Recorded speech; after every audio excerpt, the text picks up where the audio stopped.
Maswera sei mhuri yeZimbabwe. Tinokuchingamidzai zvekare kune chimwe chirongwa pano paZimFacebook Secrets and Confessions. Tadzoka zvekare nemamwe mamessages. Kuri sei kwose kwamungava muri kumaTV mana enyika. Are you enjoying my episodes akawanda? If so, you can tell us comment section zvekare nekukandawo likes guys. Regedzai tibva tapinda mumamessages edu atadzoka takakubatirai. Message yedu yekutanga yakamira sekudai so. Hanzi makadi zvenyu mukoma, please post my story makavigawo chitupa changu. Ndauyawo pano ndiine confession yangu iyo yandiinayo. Ininiwo mukoma ndakagadzirirwa mapepa but ndakaramba kuenda kuUK after ndasangana nezvandakasangana nazvo. Mukoma nashi nyaya iyi yakaitika mugore, please gore musazotaura, ndangokuudzai so that munge muchinzwisisa mukoma. Saka pazvakaitika mugore iroro rainge riri gore rangu rekupedzisira paUniversity of Zimbabwe. Mukoma nashi ndiri mukadzi uye zvekare ndine makore 25 years ekuberekwa.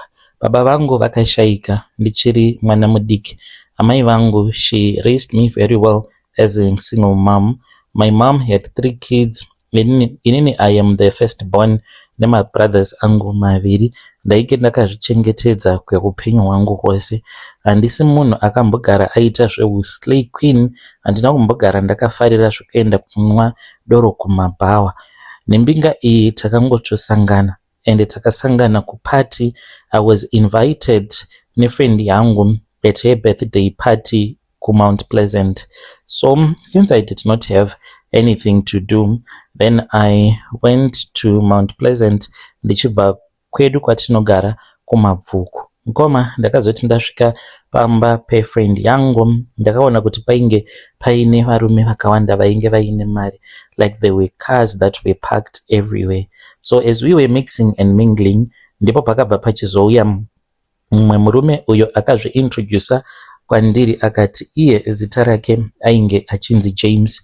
Na James takatanga kukurukura, akandibvunza kuti why was I not drinking alcohol, because munhu wose ainge aripo ainge ari busy achinwa doro. Ndakamuudza kuti I don't drink, ndikamuudza kuti ndinoenda kuchurch. He was very interested, akati you are one of a kind. Akabva achizonditora akaenda nini painge paine friend yake. What surprised me was that these guys, they were wearing as if they were Nigerians. Saka ndakangoti maybe they just dressed for the party. Vaitova vaine tutrimbo tumwe tuya tunofarirwa nemaNigerian tunenge twuri tukupfupi pfupi. So they were even speaking as if vainge vari maNigerian. Uye zvekare ainge aine ring yake. Ring iyoyo anogara akaisa muruoko rwake. Ring iyi ine ka emerald ke green and it's nice. Ring iyoyo ndiyo yaanoshandisa paurombwa hwake, but by that time I did not even know kuti ndo mabasa ake James uyu. Takatanga kukurukura irini na James nefriend yake uyo waakati ainge achinzi Derek. We started talking and Derek ainge atovawo nechimoko chake chaainge atosangana nacho, saka ainge achitonwa doro musikana iye, and she was so drunk vose vainge vakadhakwa. Saka James achitaura neni ainge ava kutoti kwandiri you are one of a kind. Tarirawo nekudhakwa kwakaita vamwe vasikana, but you are here just having a nice time. Saka nguva dzainge dzatofamba, it was somewhere around kuma 5. Ndakabva ndachizoenda ndikabva ndachizonotaura friend yangu Linet, ndikamuudza kuti I wanted to go back home kuitira kuti ndisazopinda busy naamai vangu. Linet akati no problem, akati ainge achida kuti ndimbomira zvishoma. I think kuti kumira kwandakaita mukoma ndo kwakazokonzeresa kuti ndinge ndichizotanga kudanana naJames, because panguva yacho iyoyo ainge atombondisvitsa shoko ndikati no, irini hangu zvekungoti murume wandangosangana naye then ndobva ndatoti ndava kutotanga kutofambidzana naye, that one I can't. Saka my friend sezvo ainge aine maboyfriends ake maviri au ainge achimanager ainge aripo papati, zvakamutorera nguva kuti anga achizokwanisa kubuda, because aitya kuti kana akangobuda vose vaviri vaikwanisa kubva vachizoda kubuda naye, because ainge achiti I'm going to ask one of my boyfriend to accompany you tozonokudropa pekuti hauzonetsikani nemalifts. So then ndakabva ndachizombogara papati paya. James akabva achizouya akandibvunza kuti what's up. Ndakamuudza kuti ndainge ndakamirira kuti Linet ange achizondiperekedza nomwe wake. Ndava kutonyeya Linet paya ndichitomuudza kuti Linet ainge aine maboyfriend maviri. Saka akanditi ko iwewe do you have a boyfriend? Ndikati no, I'm waiting for Mr. Right. Akanditi saka why wanga uchindiramba if you are waiting for Mr. Right? Ndikamuudza kuti he was not my type, plus tainge tangosangana zvezuva iroro nemafone numbers ndainge ndisingatodi kuti ndige ndichimupa mafone numbers angu. Akandinyengerera akati how about we try to play boyfriend and girlfriend, ndichikubhadhara mari. Ndikati zvemari ndo zvandinoda. Akanditi saka unoda mari? Ndikati sezvo wada wega kuti ndinge ndichikuchaja, ndinoda kuti unge uchizondibhadhara $200 per week. Akati imari yakawandisa, saka unoreva kuti unenge uchida $800 per month? Ndikati hongu. Akati just for playing girlfriend? Ndikati hongu. Akati okay, I will see, but it's like you are worth it. Ndikati thanks. Saka ndaitongofungidzira kuti he was not going to do it. Ndikati ukasangozviita I'm going to block you. Akabva achizoti hande kumotikari kwangu. Taenda kumotikari, then ndokubva tachizogara mumotikari. Akavhura pane pamwe paakavhura ndikaona achiburitsa mari, asi mainge makazara $100 mukoma. Ndainge ndisati ndakamboona mari yakawanda kudaro. Akabva achizondigamuchidza mari iya. I was so happy kupiwa kwandakaita mari naye murume iyeye. Andipa mari. Ndikati it's for what? Akanditi it was an advanced payment. Ndikati tava kuita zvema advanced payment? Akanditi hongu, iyi advanced payment yekuti at least this week ndinototi ndatobhadhara, since it was the beginning of the month, but tainge tatova ne1 week kubva mwedzi wacho zvawainge wakatanga. Akandipa 200 akati ndichakupa zvekare imwe yacho. Ndikati iripo, kana ukasandipa then the deal rinobva ratongofofita. Akati hapana problem, ndichange ndichizokupa mari. Ndakagamuchira mari ndikamupa mafone numbers. Takazotanga kutaura paWhatsApp because he wanted to see kuti zvechokwadi maWhatsApp digits andainge ndamupa ainge ari iwo echokwadi here. Saka takatanga kutaura. Akandibvunza zvakawanda. Saka akazondibvunza kuti ndainge ndakambofunga nezveUK here. Ndikati hongu, asi ndiani angandibatsira? Akaseka akati leave that to me. Mukupera kwemwedzi mishoma zvinhu zvakatanga kufamba mukomanashi. Akatondiudza kuti ndige ndichiita course yeCOS. Akandiudza kuti tinge tichienda panext stage taifanira kuti tinge tichidanana for real. Ndikati for real zvinonetsa. Akanditi why? Ndikati because ndichiri musikana akakwana. Akanditi ball foot, inini ndinotokuda. Ndikati you have to do something for me, at least come and see my parents. Handizive kuti ndakajutwa sei, but nerimwe zuva mukomanashi after aenda neni kudealership achingoti ainge achida kungoti ndinge ndichisarudza motikari yandainge ndichida, but motikari haina kutengwa. Tichibva kudealership ndainge ndatova over excited. Ndokubva tachizoenda kumba kwemaparents ake kuBorodale. Tasvikako mukoma, one thing led to another. Then we slept together. I was even shocked kuti ko ndabvuma sei. Handina kuziva kuti nhumbu yainge yatobatira panguva yacho iyoyo. Saka ndopa akatanga kuita serious. Akandiudza kuti ainge aine munhu waainge achiziva was the agent. Akatondibhadharira mari dzainge dzichidiwa yemapapers. Akandiudza nezveCOS ndainge ndisingatombonyatsokuziva nezvazvo without any idea. Saka ndaingoona maemail nemareference numbers and zvichokwadi akabhadhara mari. Mari akabhadhara it was $8,000. Mukomanachi pandakabata offer yacho mumaoko angu ndakachema nekuti ndaifungidzira kuti Mwari ainge apindira. Ndakabva ndachizoudza mama vangu vakashamisika nechiitiko ichocho because aingondiudza kuti zvose zvatiri kuita please do not tell your mom, zvose zvatiri kuita please do not tell your mom. Saka akazoti kwandiri ainge achida kuti ndinge ndichimuitirawo favor. Ndikabva ndati okay, favor yei? Akati handiti inini ndiri kukubatsira. That was when I realized kuti he was a married guy. Apa ndainge ndatorara naye and I was pregnant. Saka ainge asati azviziva, neniwo ndainge ndisati ndazviziva kuti ndainge ndiine pamuviri. Akabva ati chikumbiro changu ndechekuti ndiri kuda mwana newe. Ndikati okay, hapana problem. After abva mukundikumbira kuti ainge achida mwana neni, ndakabva ndachizorealiza kuti ndainge ndava kuti ndikamuka makuseni ndainzwa rimwe zitaste mumukanwa mangu, ndobva ndatotanga kutorutsa. Ndaiti amai vangu vakabika kana huku kana beef ndaitobuda panze because ndinenge ndichinzwa kutomira moyo. So then I bought a pregnant test and I found out kuti I was pregnant. Ndakamuudza mukomanashi kuti I was pregnant. Akafara zvisingaiti. Akandiudza kuti this was the most exciting time for him. I was not supposed to go to the UK unless he was going to tell me. COS randainge ndakabata mumaoko angu rainge ringoriwo rekuti ndikwanise kungoraramawo, ndinge ndichikwanisa kungogara hangu kuUK. Sezvo ainge akandiudza kuti unenge uina vana vatete vako kuUK ikoko, life is going to be good for you. Ndikati hapana chakaipa. Mukomanashi, he was not in the country by then. Akandiudza kuti he wanted to go to Turkey. Amene zvainge achida kunoita kuTurkey ikoko, unongozivawo zvinhu zvavanhu vane mari. So I was excited. Mama vangu vakazofind out kuti ndine nhumbu. Apa I was supposed to go to the UK. Mapepa ndava nawo, everything is sorted out. Mukomanashi nhumbu yakati yava mu4 months.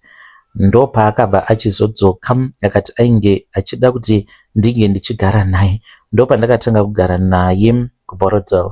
Achitaura neni ainge achiti kwandiri ainge achida kuti nditange ndazvara mwana, kana ndazvara mwana then I would go to the UK. Sezvo ndainge ndatogara mumari mukoma, zvakawanda ndainge ndisisina basa nazvo because life yandainge ndava kutorarama muno muZimbabwe yainge yatosiyana, zvekuti ndakakwirirawo mumabvuku ndainge ndatokanganwa nezvazvo. Painge patori nemapromises akawanda ekuti my little brothers vainge vachazobatsirwa kuti vange vachizotanga a nice business. Ndainge ndatozviudza kuti kunyangwe ndikanzi ndichafa hangu ndiri small house, ndikatomboseka ndikati ingawani vana Pokelo ma small house one but vanorarama life iripo. Ndo level randainge ndazviisa at that time, ndisisina basa nezvakawanda.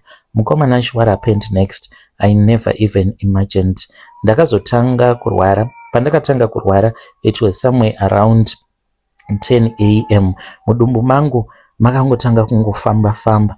Ndikati ko chii chiri kuitika? Ndobva ndatanga kurwadziwa. Ndakarwadziwa zvisingaiti.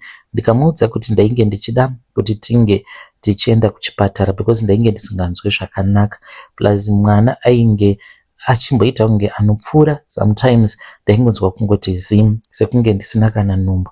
And what surprised me was that 2 days prior to that ndainge ndisisina masymptoms andainge ndichimbodevelop sekunge munhu ane pamuviri, like ndainge ndatongovapo no masymptoms, no kuzara mate mukanwa, everything just stopped sekunge munhu ainge asisina nhumbu. And dumbu rangu rainge raomarara zvisingaiti. And ndaingozvibvunza hangu ndikangoti sezvo ndiri munhu asati akambotakura pamuviri, ndaitonzwa nungo kutoudza amai vangu kuti ndozviri kuitika. Mukomanashi, patakazoti tava kuda kubuda ndo pandakasimuka ndikabva ndatoona kuti ndainge ndichitoyerera zvainge zvakaita kunge zvimajeli kuita kunge mvura zvakazara muzvidya zvangu. Ndakatanga kuchema because I knew kuti this was not good. Semunhu asina kumbogara akazvara handina kunge ndakaziva kuti yainge itori shupa yacho iyoyo. Saka zvakatotanga kutobuda zvezve zvinhu zvakaita zvimajeli zviri zvimamvura, ndikatanga kubleeda. Saka iye akangonditarisa akatondifukura skate akanditi what's going on. Ndo pandakanzwa kuti there is something chiri kuda kubuda but handina kana pain yandainge ndichimbonzwa. Ndakaenda mukomanashi kutoilet. Ndaenda kutoilet ndikagara pachemba but ndainzwa kapain kainge kari kure kure ndichida kuita poop but yainge ichiramba kubuda. Handina kutoziva kutoti poop yandainge ndichimanikidzira kuti inge ichibuda mwana ainge achitodawo kutouya. Ndakabva ndati ndoita sei apa. Ndava kutanga kudikitira ndichinzwa kuti panapa pane kapain kandiri kunzwa kuzasi uku. Ndakatanga kuchema mukomanashi ndopakanditi gara pabhaketi. Akabva andipa bhaketi akati chingoitira mubhaketi imomo. As for him ndakaona kuti ainge asitombori kana consent because aitodavira zvake macalls ake otombobuda panze achitombotaura. Saka ndakazongonzwa kuti mubhaketi. I could not even look into the bucket. Ndakatoziva kutoti zvainge zvatoendwa mukoma, yainge itori miscarriage, ndainge ndatozvara panguva iyoyo. Saka pandakanzwa kuti mubhaketi mwoyo wangu wakarwadza. Ndikati saka chii chaitika? Ndikabva ndatanga kuchema. Akandinzwa ndichichema, iye ainge ari mubedroom inini ndiri mubathroom. Ndikatanga kuchema because ndakangozvidonhedza kubva pabhaketi. Ndikabva ndatongorara pafloor ndichitanga kuchema. Saka paakapinda akabva angotarisa mubhaketi akatoona kutoti mainge muine mwana. Chandakangokwanisa kungoita ndechekuti ndakamubvunza kuti mwana iyeye ainge ari mwanai. Akandiudza kuti ainge ari mwana musikana. Saka akabva abuda nebhaketi riya. Then inini ndikabva ndachizonanaira, ndikabva ndaenda ndikanorara pamubhedha. Handina kana kumboita hanya nazvo mukomanachi kuti ndiri kumesa magumbezi. Ndainge ndiine shock plus pain. Saka akabuda panze, handizivi kuti akaita sei nemwana. Paakazodzoka ndakazototi ndatova right. Ndopandakamubvunza kuti saka waita sei nechinhu chachiri mubhaketi. Akanditi angatori mwana. Saka ndamukanda museptic tank mumasewage. Ndikati zvinoita here izvozvo zvawaita? Akanditi because kana tikada kumuviga mwana uyu iwe unokwanisa kuzototadza kuzvara kweupenyu hwako hwose. Ndakange ndichida kuudza amai vangu. Akanditi mira titange tamboenda kuchipatara. Takaenda kuchipatara. I thought kuti kuenda kwatainge tichazoita kuchipatara tainge tichazoenda nethe fetus, but takasiya that fetus kumba. Patakazodzoka ndainge ndakaneta. By then amai vainge vava kuzviziva because he was speaking with my mom. Saka I then fell fast asleep. Ndine maspirits andakapiwa ekusuka mudumbu, and ndakapiwa mamwe mapirits awo aita kuti ndige ndichinzwa hope. So I was feeling dizzy and I was so sleepy. Ndakati ndiri kuhope ndakamurota ainge akatogara padinner table. Then pakazouya umwe mukadzi uyo ainge akapfeka zvinhu zveblack. Mukadzi iyeye mukomanashi ainge akabata hari, and muhari imomo mainge muine mwana. James akatanga kutaura nemukadzi iyeye, but hameno imwe language yaainge achishandisa pakutaura kwaainge achiita. Ndokubva atoburitsa mwana, akaita wekutobaya nebanga, akatomubuditsa muhari, akamuisa mune rimwe zitray, akatotanga kutocheka achicheka. Zvinhu izvi mukomanashi zvaitika kuhope, but ndakazotozviona in real life. After a couple of days ndaingonzwa kuti handina simba. Mama vangu vachinditi buya kunoko. Iye airamba chete no, ndichazokuendesa apa, sezvo ainge ari munhu ainge asina kana kumbobvisa kana send. Ainge achiti azviite kuti ndige ndichienda newe, ngatimbogara kusvika wapora. Ndikati ndoteerera hangu murume. Mukomanashi after about 3 days ndakati ndakarara. Ndopandakangomuka. Mukomanashi kumuka kwandakaita, it's like ndakatoita zvekutomutswa because ndakavhunduka. Apa ndainge ndabva mukurota hope dzandainge ndagara ndichingorota James achidya mwana wangu. Pandakaenda kudining handina kumuona. Saka ndakanzwa kuti mugaraji ndimo maainge ari. Ainge akagara pasi, akagara pamusoro pemucheka wered. James mukomanashi ainge achichema, achishingirira kudya mwana wangu. Ainge akatobata kakumbo kemwana achidya. Aiti kana akaruma obva atanga kuchema achidzungudza musoro, akagarapo akapfunya chisero. Ndakati nhai James, uri kuitei? Ndopaakavhunduka akanditarisa.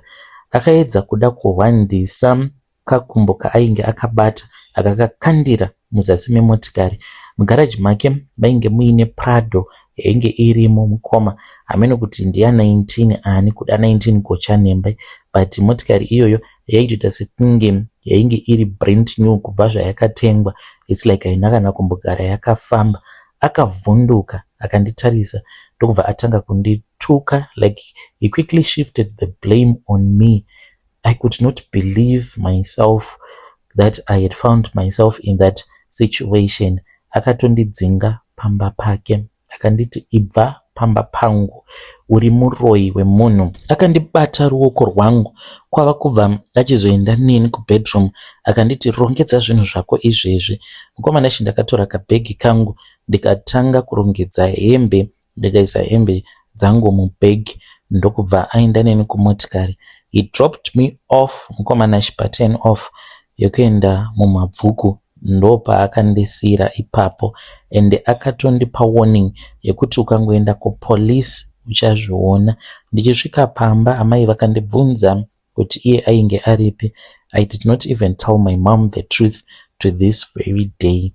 Zvose zvekuti kuUK ndakangozvibvunza kuti kana andibata rafu zvakadai ndichiri muno muZimbabwe, what more kana ndava kuUK?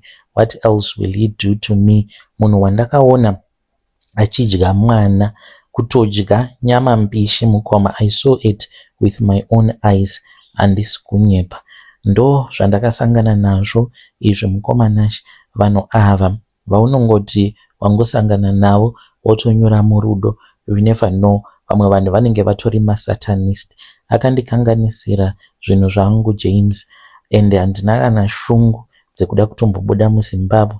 I just want to stay at my mom's house. Zviri nani kuti ndinge ndichirohwa hangu nenhamo, kana kutodata ndava kutotya nekuda kwesituation yandakasangana nayo. Iko zvino I'm just managing mukoma.